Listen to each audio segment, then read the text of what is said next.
Janeiro de 1992. O Brasil vivia o auge do verão, e como em todos os anos, milhares de famílias viajavam para o litoral do Paraná em busca de descanso, sol e alguns dias de esquecimento da rotina dura do início dos anos 90. Guaratuba, uma pequena cidade litorânea, estava lotada.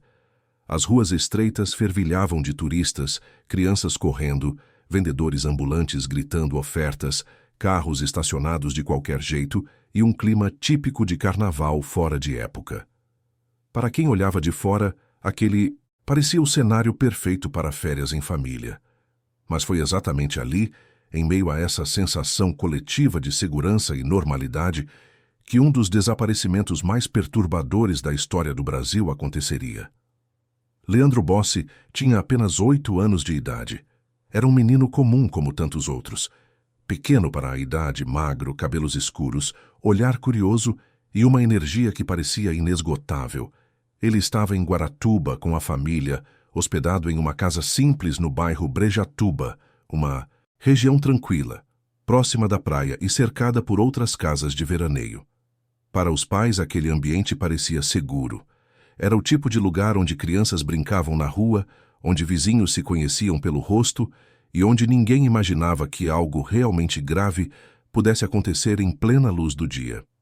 Naquele janeiro abafado, Leandro fazia o que qualquer criança faria.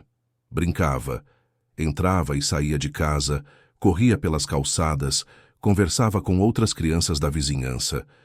Não havia sinais de perigo. Não havia clima de ameaça. Não havia nenhum pressentimento que pudesse alertar a família de que algo estava prestes a mudar para sempre. Era uma tarde comum. Não havia tempestade, não havia confusão, não havia brigas ou situações estranhas relatadas. Em algum momento daquele dia, Leandro saiu de casa para brincar, algo absolutamente normal. Ele não levou nada consigo. Não se despediu como se fosse a última vez. Não demonstrou medo. Apenas saiu. E nunca mais voltou. Quando a família percebeu que o tempo estava passando demais, o incômodo começou de forma sutil. Primeiro a estranheza, depois a preocupação. Em seguida, o pânico. Leandro não respondia quando chamavam seu nome.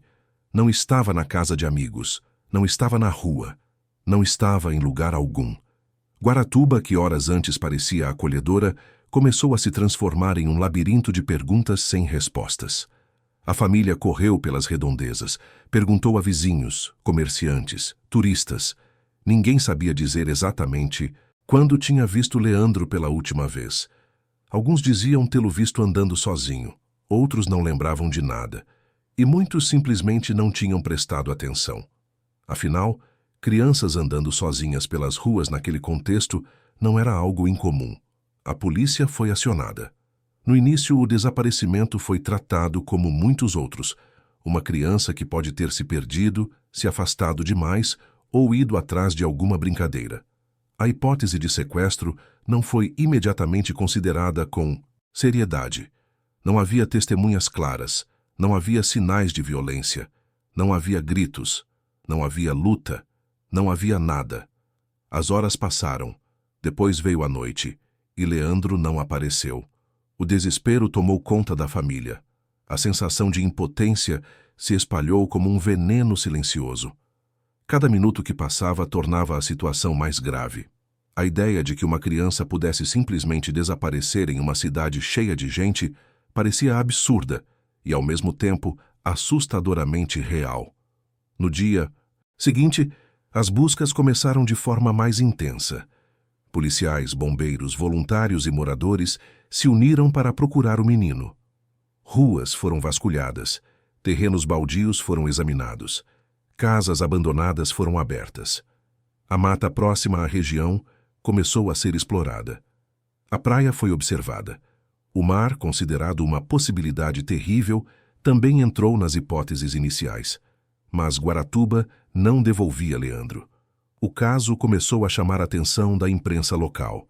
Depois, da imprensa estadual. O nome de Leandro Bossi passou a circular nos jornais, nos rádios, nos noticiários. Uma foto simples do menino começou a ser exibida repetidamente. A cada repetição, crescia a angústia coletiva. Como uma criança podia desaparecer assim, sem deixar rastro? Com o passar dos dias, o que era tratado como um possível sumiço começou a ganhar outro peso. O silêncio das pistas começou a gritar. Nenhuma testemunha confiável, nenhum objeto encontrado, nenhuma confirmação de onde Leandro esteve após sair de casa. Era como se ele tivesse sido engolido pela cidade. A polícia passou a considerar possibilidades mais sombrias: sequestro, crime sexual, tráfico de crianças, hipóteses que na época eram quase impensáveis para muitos, mas que começaram a surgir nos bastidores da investigação. Ainda assim, nada concreto aparecia. Nenhuma ligação, nenhuma exigência de resgate, nenhuma pista que pudesse ser seguida com segurança. Enquanto isso, a família de Leandro entrava em um estado de sofrimento contínuo. O tempo parecia congelado.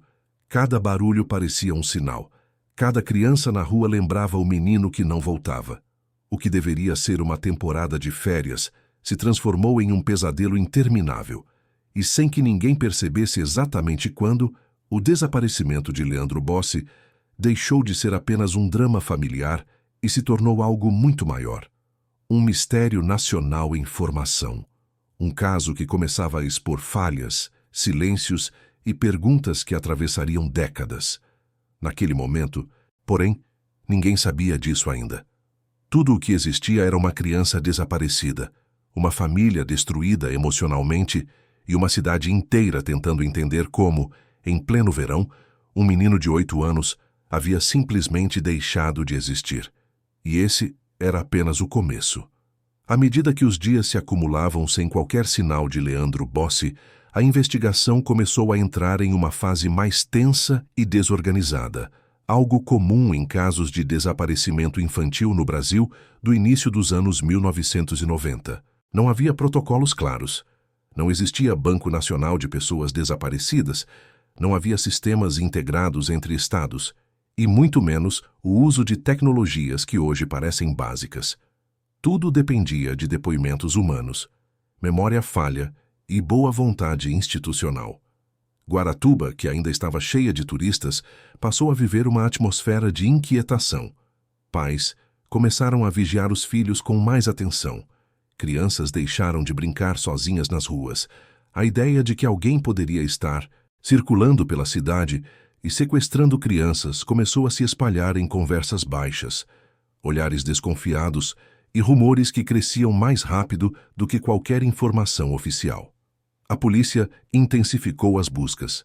Barreiras foram montadas nas saídas da cidade. Ônibus que deixavam Guaratuba foram abordados. Motoristas foram questionados. Hotéis e pousadas receberam orientações para relatar qualquer hóspede suspeito ou criança que não parecesse estar com os pais biológicos. Nada foi encontrado. Nenhuma criança diferente. Nenhuma pista concreta. Com o passar das semanas, o caso começou a assumir contornos cada vez mais sombrios. Surgiram denúncias anônimas. Pessoas ligavam para a delegacia afirmando ter visto Leandro em outras cidades do Paraná, em Santa Catarina e até em São Paulo. Cada denúncia gerava esperança, mas também frustração. Todas eram verificadas. Nenhuma se confirmava.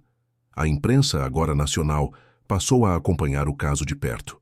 Reportagens exibiam imagens da casa da família, entrevistas com parentes exaustos emocionalmente, reconstruções do dia do desaparecimento e análises feitas por especialistas que, na maioria das vezes, apenas reforçavam o óbvio. O caso estava parado. Foi nesse cenário que um elemento novo surgiu e mudou completamente o rumo da investigação. Outros desaparecimentos começaram a ser lembrados. Não muito tempo antes, também no litoral do Paraná, outra criança havia desaparecido em circunstâncias estranhamente parecidas. Evandro Ramos. Caetano, de 6 anos, havia desaparecido em Guaratuba 2 anos antes, em 1990. Seu caso já era conhecido e havia causado comoção nacional. Agora, com Leandro Bossi também desaparecido na mesma cidade, em circunstâncias igualmente nebulosas, a ideia de coincidência começou a perder força. A polícia passou a trabalhar com a possibilidade de que os dois casos estivessem ligados. Um predador recorrente, uma rede criminosa, um padrão oculto. Essa ligação, no entanto, não veio acompanhada de provas concretas, apenas de suspeitas e pressão pública. Com isso, a investigação entrou em um território perigoso, o da histeria coletiva. Rumores começaram a circular sobre rituais satânicos, seitas secretas e crimes ocultos envolvendo figuras influentes da região. O Brasil vivia um período de forte conservadorismo religioso, e a ideia de sacrifícios humanos encontrou terreno fértil no medo popular.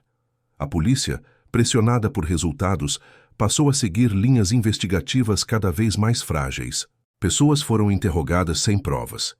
Testemunhos contraditórios começaram a ser tratados como verdades. Confissões extraídas sob pressão passaram a ser aceitas. O foco deixou de ser encontrar Leandro e passou a ser sustentar uma narrativa que acalmasse a opinião pública. Enquanto isso, Leandro continuava desaparecido. Sua família assistia, impotente, ao caso se transformar em espetáculo. Cada nova teoria aumentava a dor. Cada falsa esperança destruía um pouco mais a possibilidade de paz. O menino deixava de ser apenas uma criança e se tornava um símbolo de algo que ninguém conseguia explicar. E o mais cruel de tudo, apesar de todo o barulho, toda a exposição, toda a investigação confusa, nenhuma pista real sobre o paradeiro de Leandro Bossi havia sido encontrada.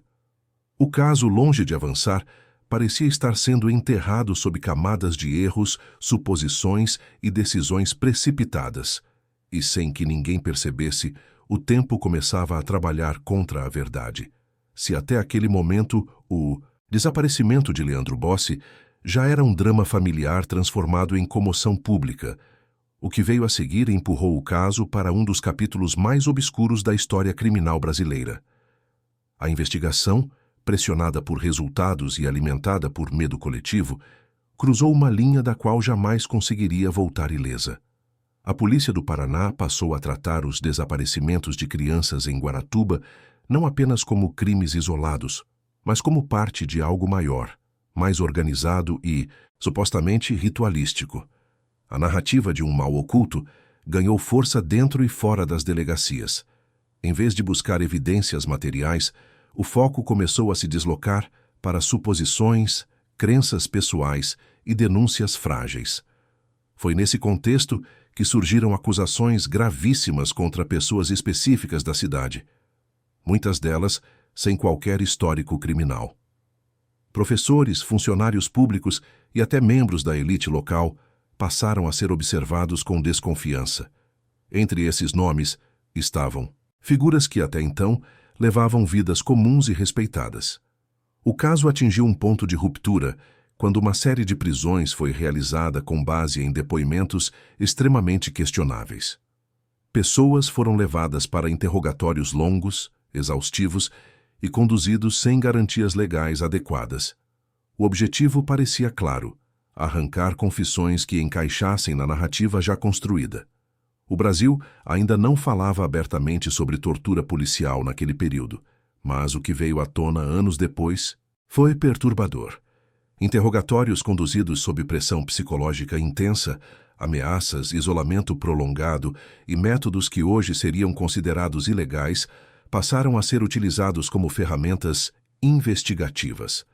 Confissões começaram a surgir. Confissões contraditórias, confusas, cheias de lacunas, mas que, mesmo assim, foram aceitas como provas centrais. A história de rituais satânicos envolvendo crianças passou a ser tratada como fato, não como hipótese. E nesse cenário, o nome de Leandro Bossi passou a ser usado como peça-chave de uma trama que talvez nunca tenha existido. A mídia nacional amplificou tudo.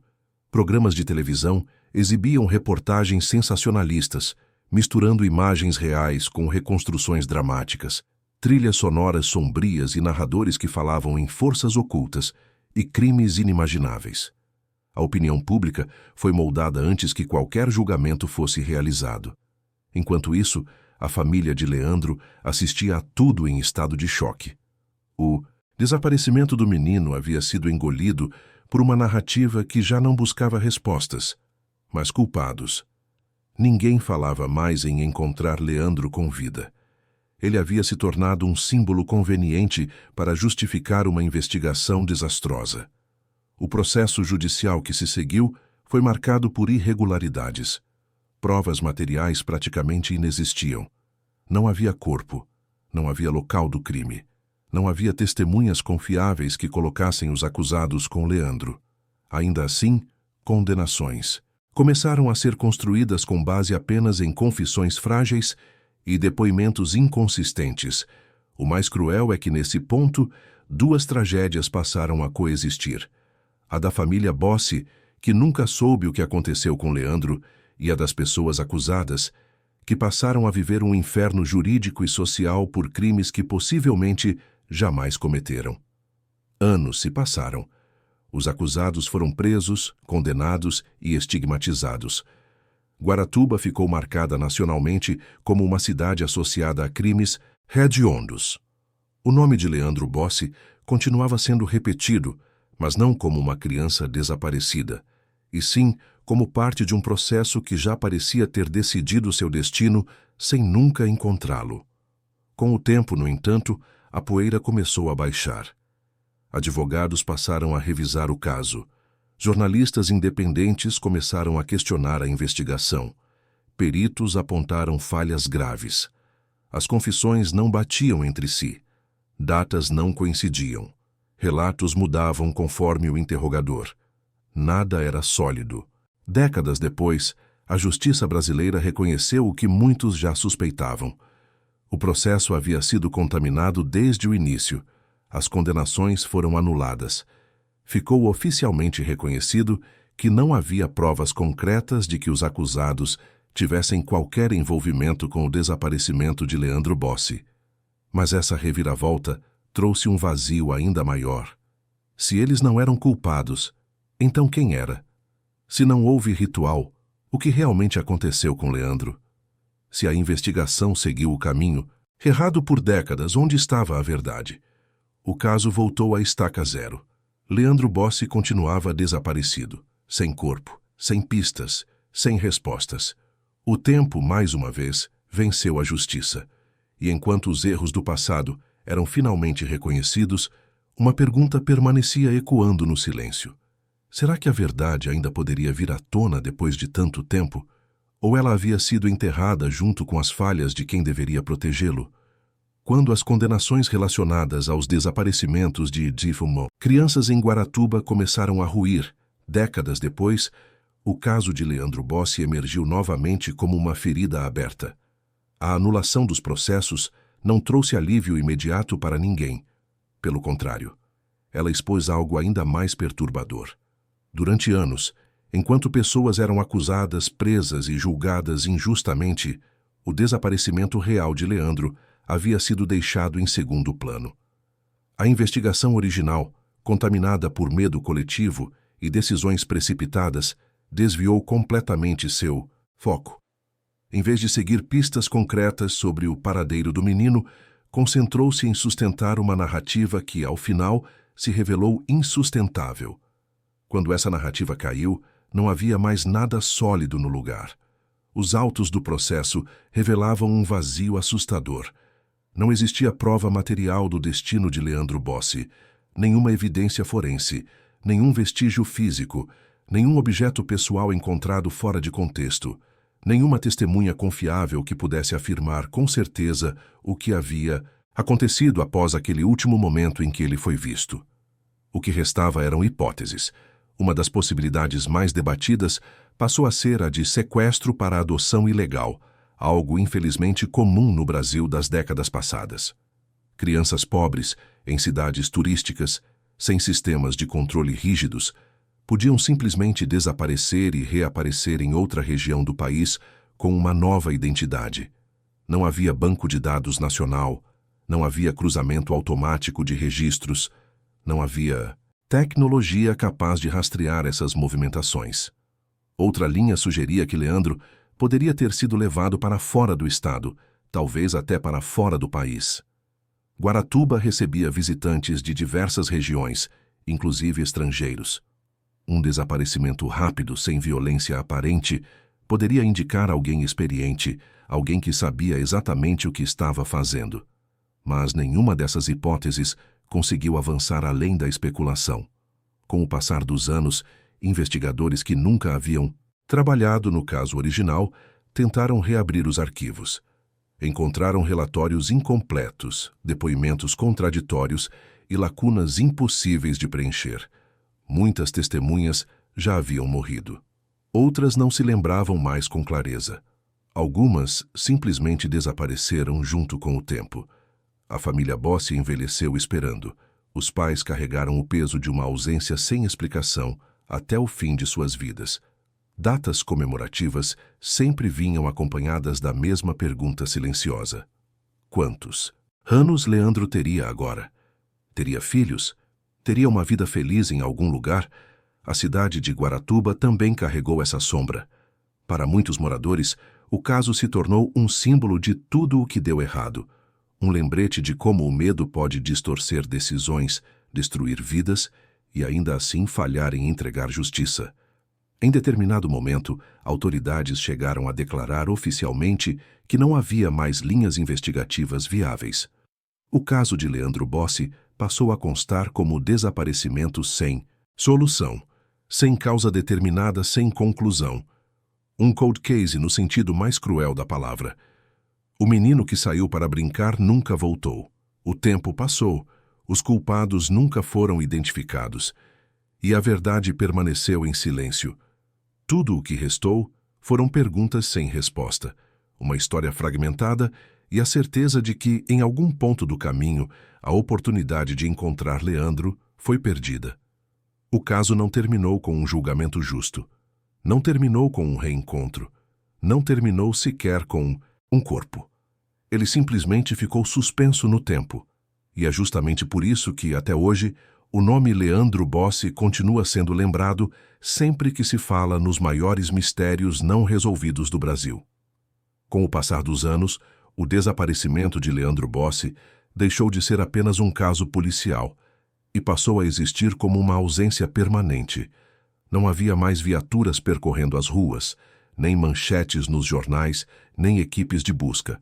O que restou foi o silêncio.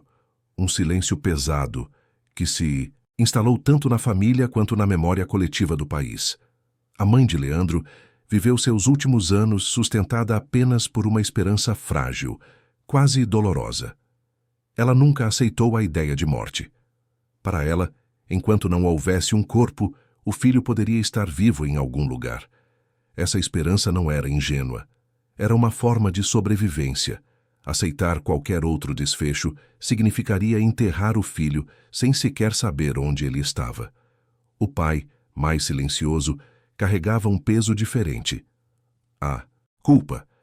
A sensação de que, em algum momento banal daquele dia comum, algo poderia ter sido feito de forma diferente. Um aviso, um olhar mais atento, um passo a menos de liberdade. Como acontece com tantos pais que vivem tragédias semelhantes, ele revisitou mentalmente aquele último instante milhares de vezes, tentando encontrar um erro que justificasse o inexplicável, mas não havia erro visível. Havia apenas o acaso, ou algo pior. Décadas depois, especialistas em criminologia analisaram o caso, à distância, e chegaram a uma conclusão perturbadora. Se Leandro foi vítima de um crime planejado, o responsável nunca mais agiu da mesma forma naquela região. Não houve outros desaparecimentos com o mesmo padrão. Nenhuma repetição, nenhuma assinatura criminal clara. Isso levanta uma hipótese ainda mais inquietante, a de que o desaparecimento de Leandro pode ter sido um evento único, cometido por alguém de passagem, alguém que nunca mais voltou a Guaratuba, alguém que jamais entrou em qualquer radar policial novamente. O Brasil, naquela época, não estava preparado para lidar com crimes silenciosos. Sem tecnologia, sem integração de dados, sem atenção adequada à proteção infantil, bastava pouco para que uma criança simplesmente desaparecesse do mapa. Um nome apagado, um registro arquivado, uma vida interrompida sem deixar rastros. Hoje, Leandro Bossi teria mais de 40 anos. Poderia estar vivendo sob outro nome, com outra história, talvez sem jamais saber quem realmente é. Ou pode ter tido seu destino selado ainda naquele verão de 1992, sem que ninguém jamais tenha encontrado qualquer vestígio disso. O mais cruel não é a possibilidade da morte, é a impossibilidade da certeza. O caso não trouxe respostas, não trouxe justiça, não trouxe encerramento. Ele permanece como um lembrete de que nem todo mistério é resolvido, nem toda história tem um final claro e nem toda dor encontra alívio no tempo. Algumas feridas apenas cicatrizam por fora, enquanto continuam abertas por dentro. Revisitar o desaparecimento de Leandro Bossi não é apenas olhar para o passado, é encarar falhas estruturais, humanas e institucionais que ainda ecoam no presente. É lembrar que, por trás de estatísticas e arquivos empoeirados, existiu uma criança real com sonhos simples que saiu para brincar e nunca mais voltou. Enquanto não houver uma resposta definitiva, Leandro continuará existindo nesse espaço indefinido entre a memória e o esquecimento. Um nome que ressurge de tempos em tempos. Um rosto que envelhece apenas na imaginação. Um caso que se recusa a ser encerrado. E talvez esse seja o desfecho mais honesto que a realidade permite, porque algumas histórias não terminam. Elas apenas permanecem.